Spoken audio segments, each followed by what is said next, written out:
I wanted to show you guys what I got thrifting today since I didn't film anything. This super cute oil lamp. I love it. I got this cast iron pan. Look at this bad boy. So heavy. I got this adorable little jewelry holder, but I think I'm just going to use it as a decor piece. And I'm pretty sure this is brass. It's got some heaviness to it. Got this for $1.50. Be super cute with some nice little flowers.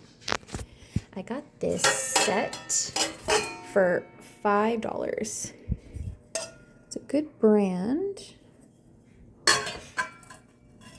I have been looking for one of these cute juice jugs. I kind of wish it had the cover, but that's okay. It's actually Pyrex, so it's pretty good.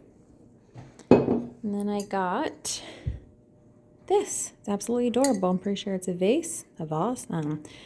Anyway, I'm just going to use it for my wooden utensils on the counter, sorry. It's going to be adorable.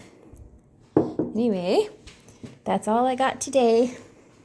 All of it, I'm pretty sure was around $7.50, $7.50, so not bad.